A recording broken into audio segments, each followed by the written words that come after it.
Georgia State's leading the way for National Signing Day. It's Locked On Sunbelt.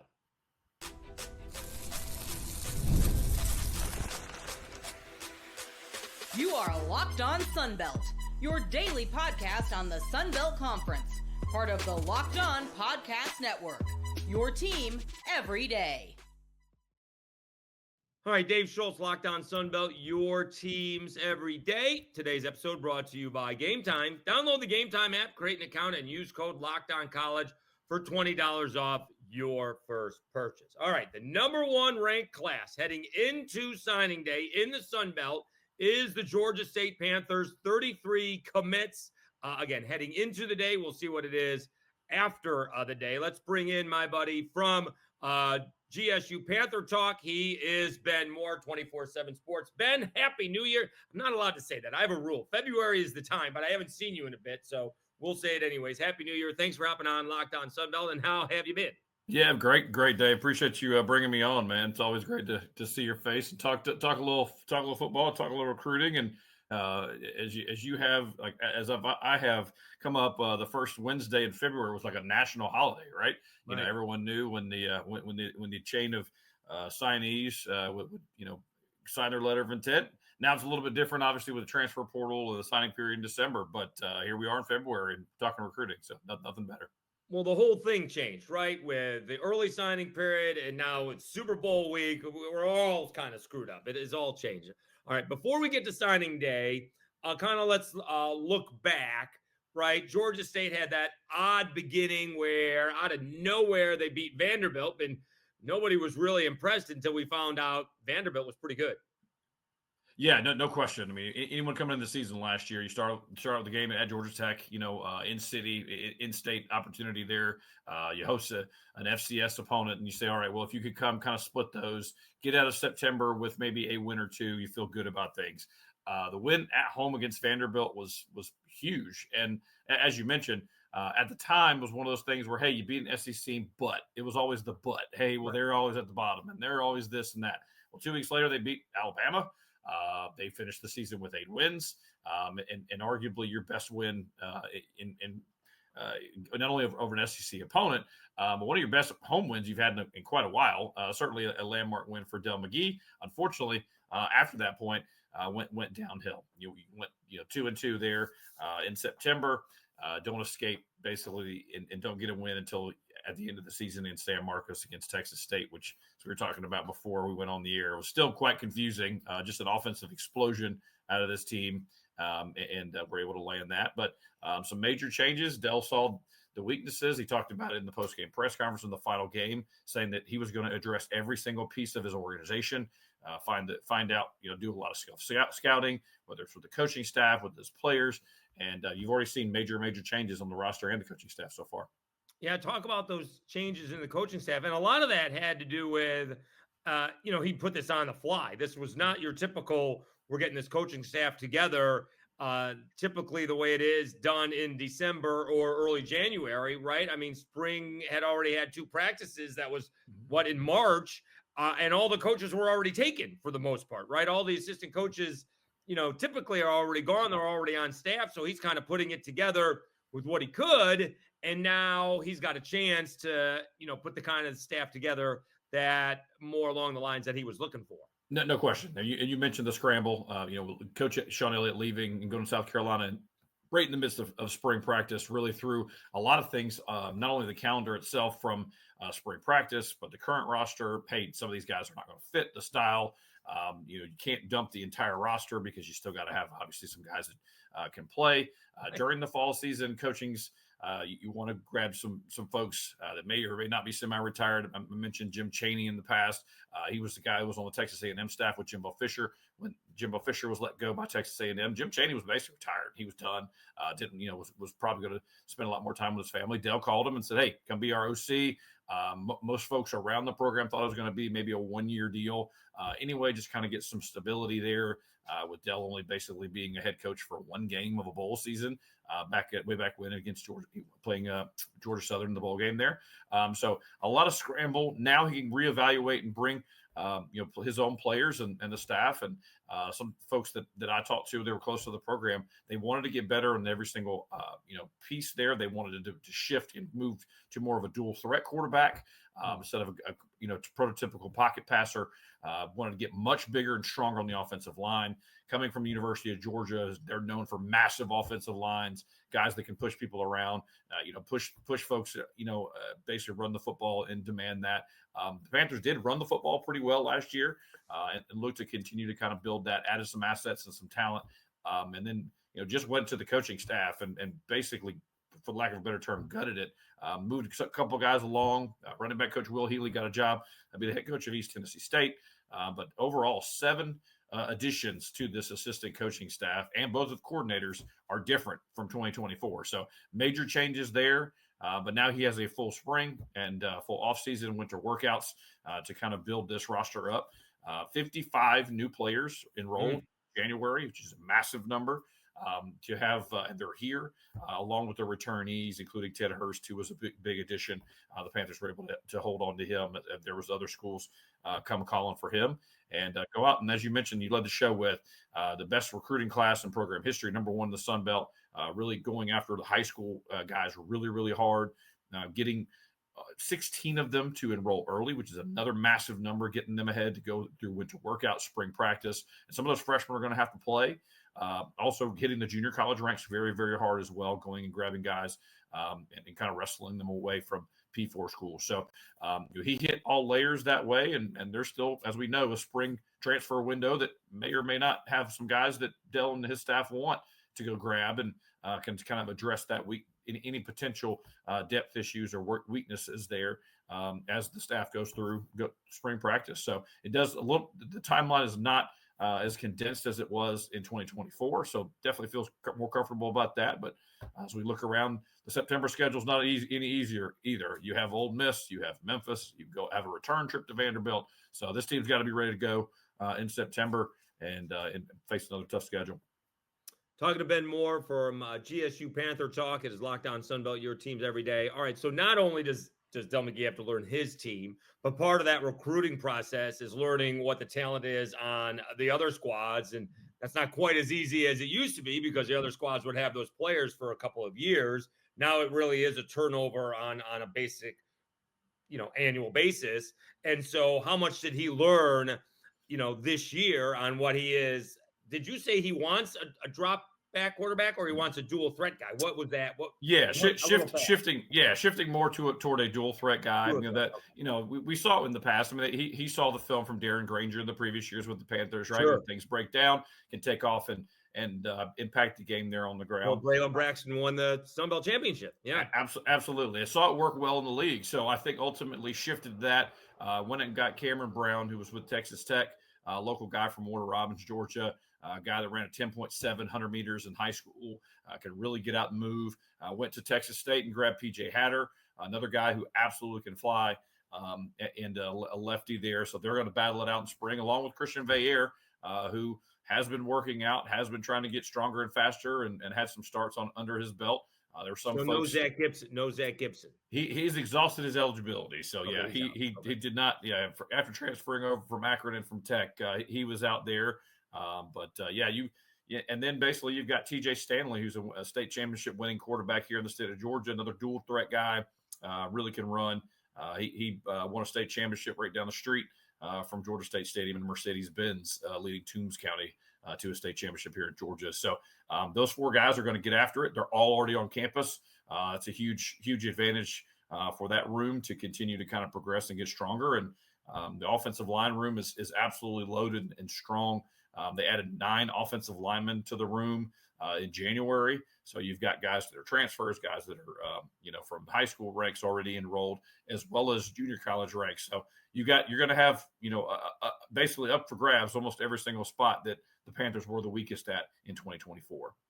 All right, well, let's take a timeout. We'll come back. We will talk to Ben about the method of McGee's recruiting process. We heard a little bit about it, about the high school and some junior college. We will get into that a little bit more when we come back after I tell you about Game Time.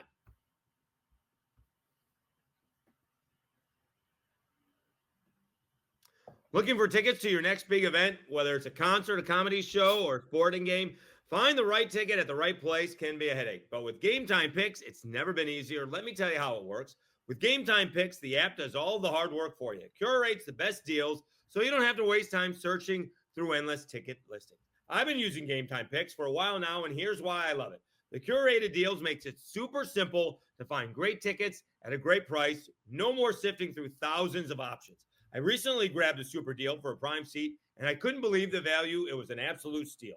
The seat view feature is a game changer. Before I even hit buy, I can see exactly where my seat will be and will look like in the venue. It is so reassuring.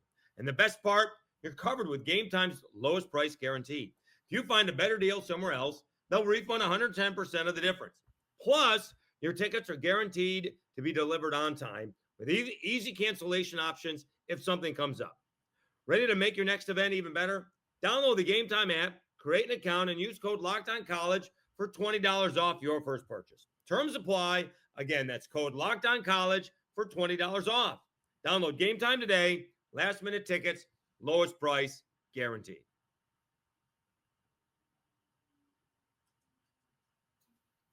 All right, Dave Schultz, Locked On Sunbelt, your teams every day. Ben, I usually screw that up, Locked On College, but I have to concentrate. Got to focus. He is Ben Moore, GSU Panther Talk. We are talking National Signing Day. Georgia State coming in with the number one recruiting class in the Sun Belt, at least heading into the day. All right, you mentioned Dell McGee's recruiting method. Billy Napier, he had a good recruiting process for the Cajuns. He was going to 300 miles around Lafayette. He wanted families to be able to drive to the school. Obviously, that's very different than what Dell McGee has because he's got Atlanta, right? He doesn't necessarily need to go 300 miles away.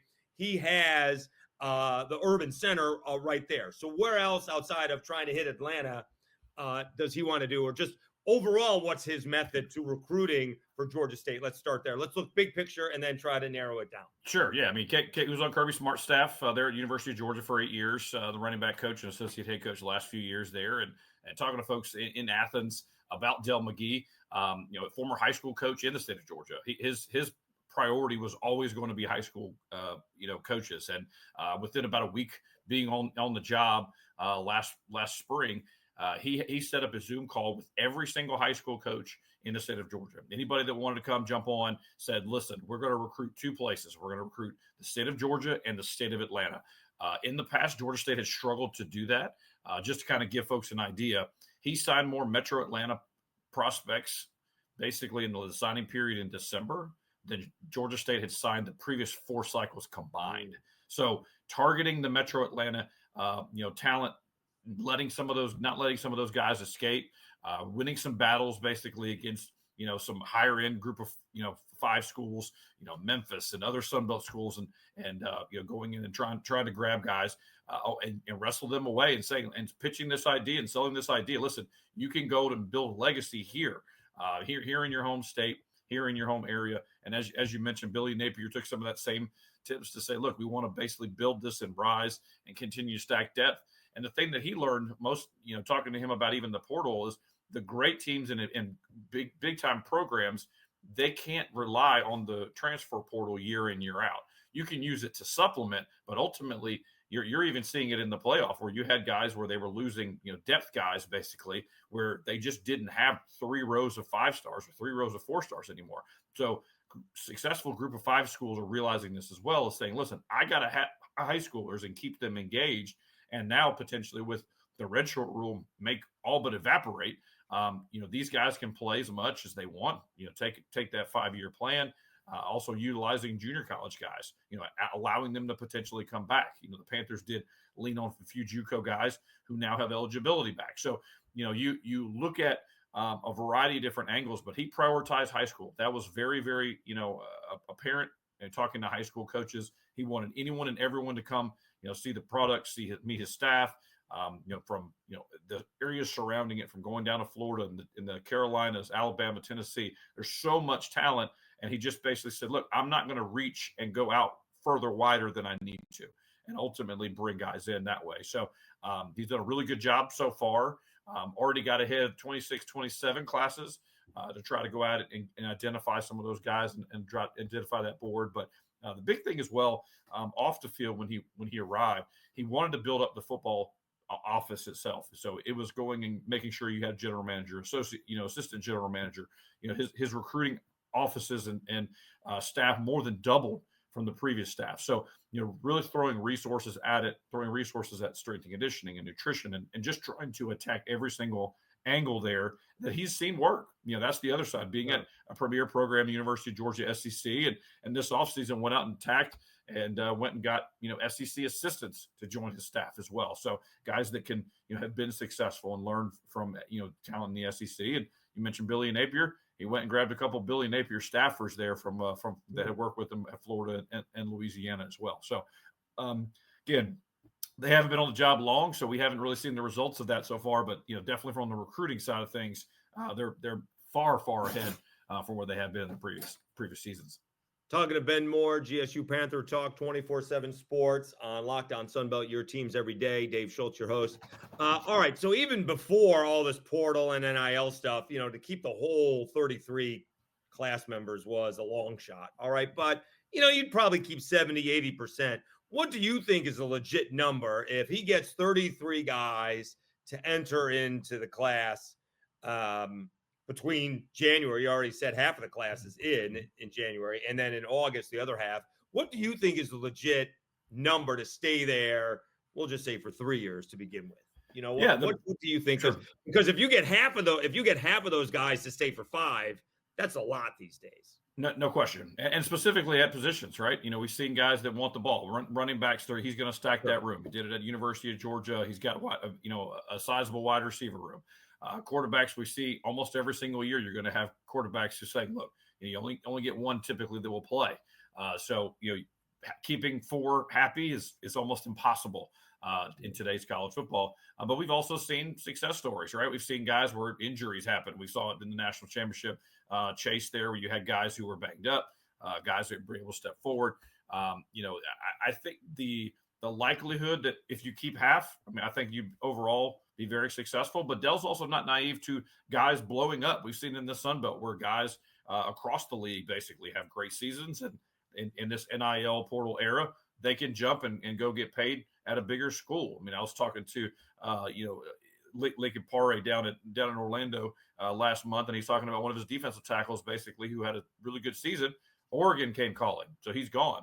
So Dell's not going to necessarily shoot away from that, and also tell kids, hey, look, there will be opportunities for you.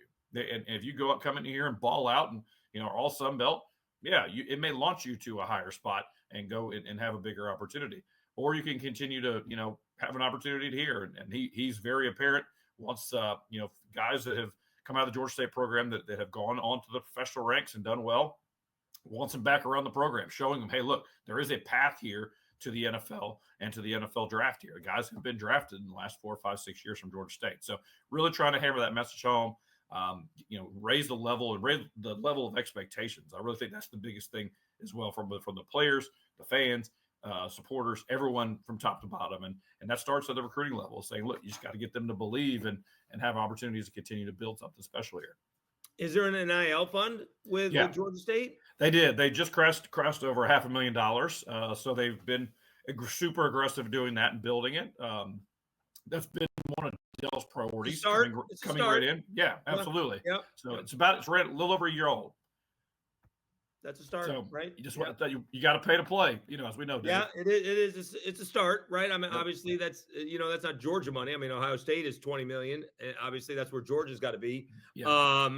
But I also don't think it's going to ever be 5 or 10. But it probably has to be low 7 figures. No question. And it's also super aggressive. And you look at James Madison in 2023 because that's where it's going to happen. They have to basically. They went out there. They were, I think, around $350K last year. Some estimates were in the 500. So you're going to find the Sun Belt programs that can continue to build on that and build a roster. But to your point, you're not.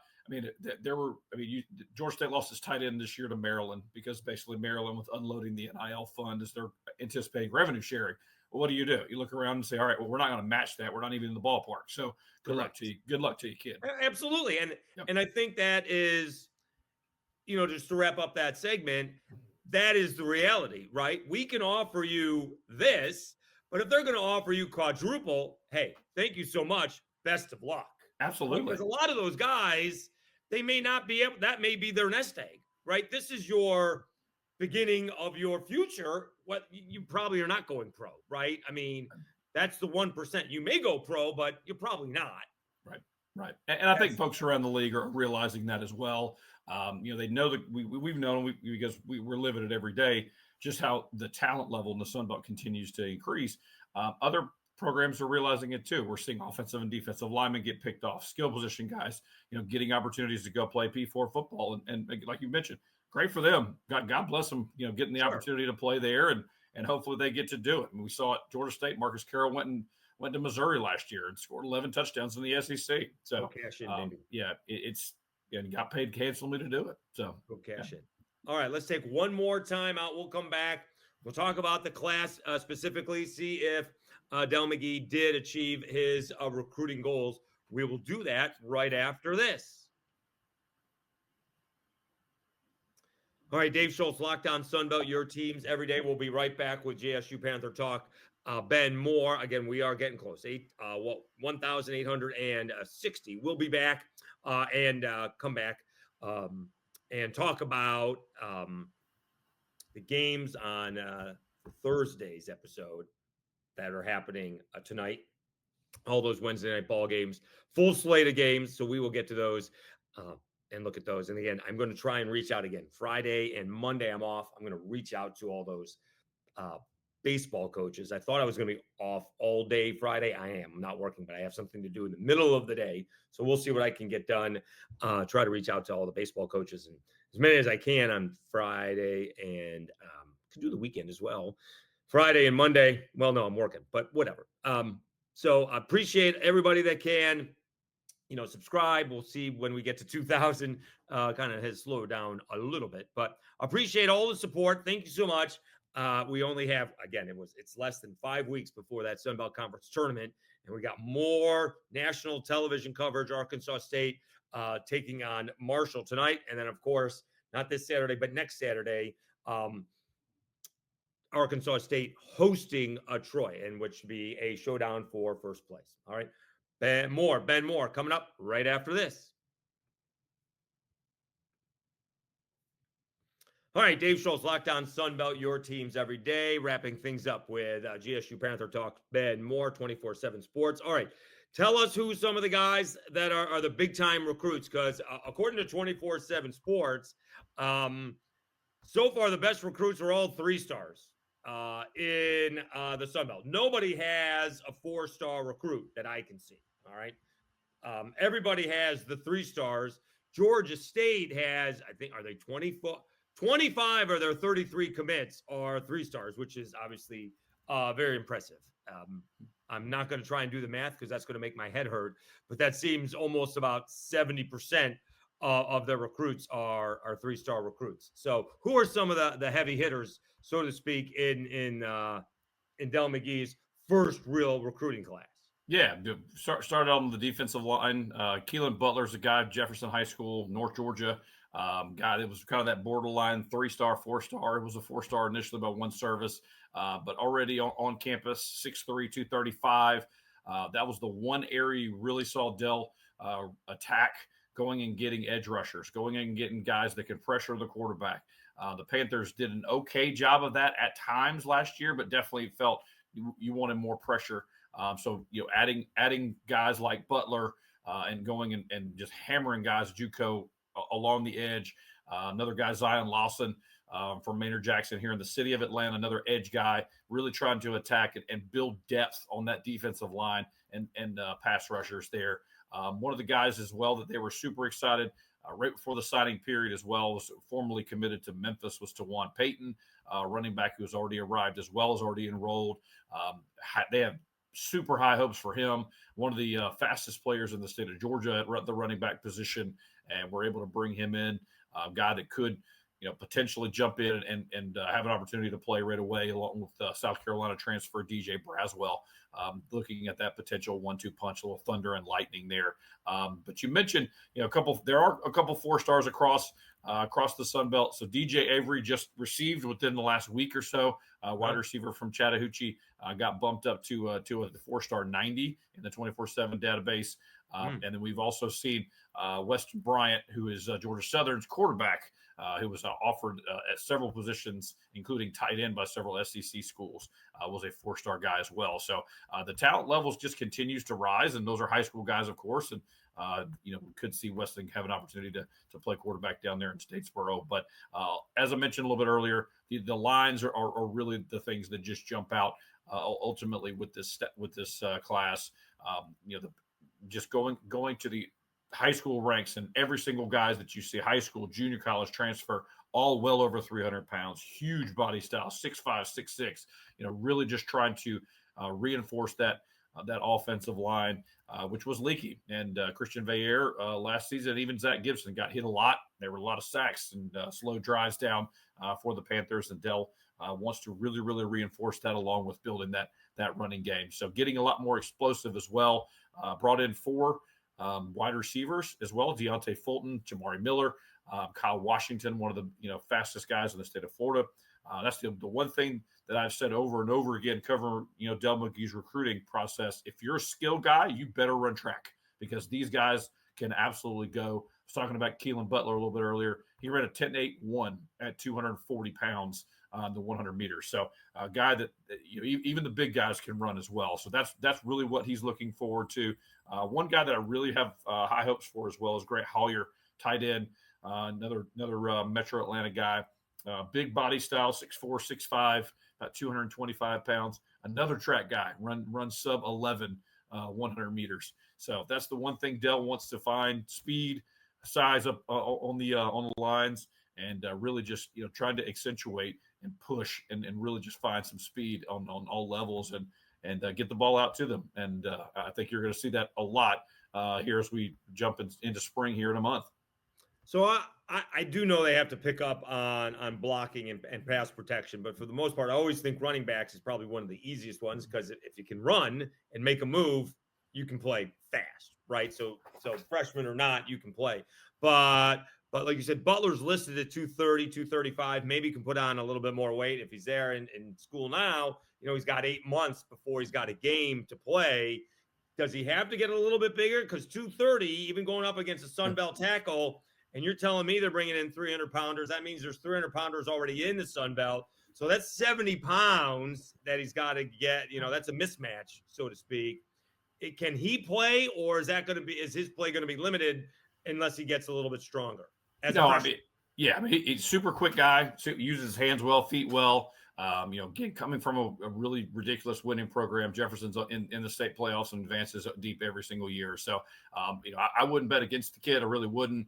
And I think too, especially they want to, change the fronts there with new defensive coordinator Darren Wilson.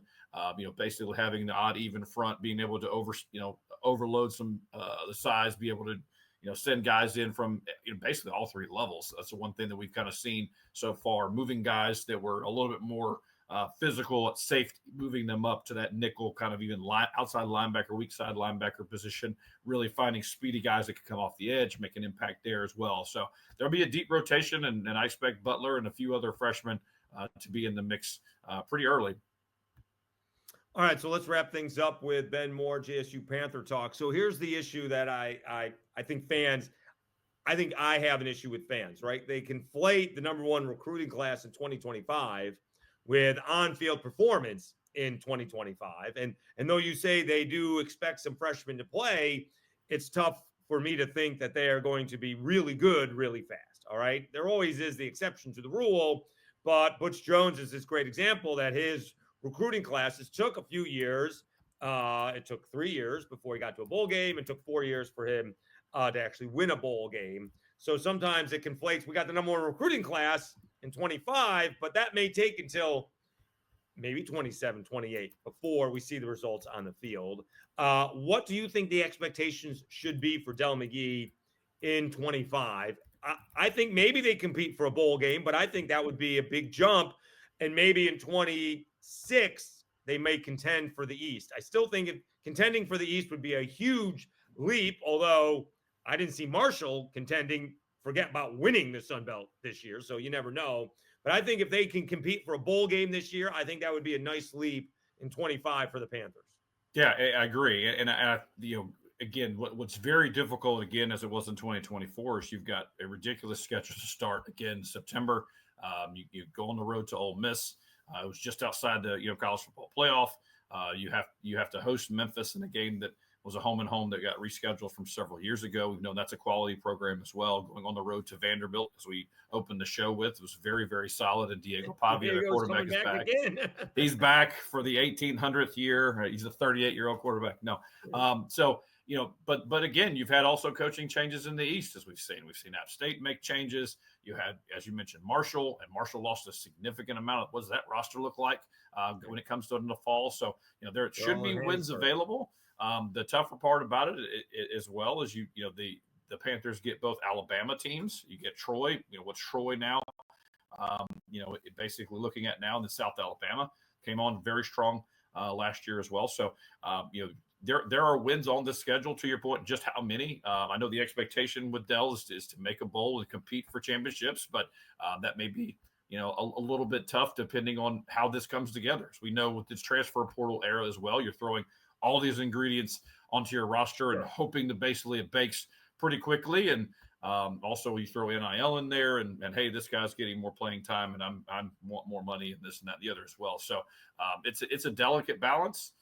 Very interested to see some of the returnees and guys like Freddie Brock and Ted Hurst and guys that were impact guys in the Sun Belt last season.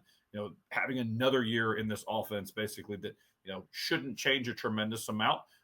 As Hugh Jackson takes over the OC job, he was on the staff last year. He was an analyst, so he was in the meetings and he was in the kind of game planning creation there as well. But also you've got better pieces, better along the offensive line, as I mentioned. They hope the defense takes a massive step forward on all three levels. You've got much more physical and much better the linebacker and the secondary after having some major losses there as well. To Portal and other guys going P4. So Dell's looking, he's talking big and wants, big things to happen. And I know he's focused on trying to go and go into Oxford, Mississippi in week 1 and really have another shocking victory over an SEC team. And you got 2 on the schedule. So it's going to be exciting to see. And I'm excited to see this team and how they develop so far in spring here in less than a month. All right. Tell everybody what's coming up on GSU Panther Talk. Yeah, we're still talking some basketball. As you mentioned, we're 5 weeks away from the conference tournament. Panthers are struggling mightily. It's not been good. Basically 7 or 8 wins, is not the norm by this time in Georgia State land. A lot of folks are unhappy about that. And we'll see what happens at the end of the season if there could be something potentially changing in Atlanta as well. Of course, as I mentioned, spring practice is there. We still have recruiting. Junior days was just this past weekend. Dell McGee welcomed over 100 local juniors came in and offers were extended. We're covering it top to bottom and every single day. And of course, as you mentioned just a second ago, baseball season's around the corner. The Bus Lot Boys, as they are known here in Atlanta, Brad Stromdale continuing to build that product and build that program up. And he's excited. He's got several state championship winners in the state of Georgia that are joining his squad that may be able to impact as well. So lots, something every single day. And we're thankful we get to do it. Talk about it. He's Ben Moore, GSU Panther Talk. Ben Moore, 24/7 Sports. Really appreciate it, Ben. Thanks for hopping on Lockdown Sunbelt. Really appreciate your time. Yeah, thanks for having me, Dave. Always a pleasure.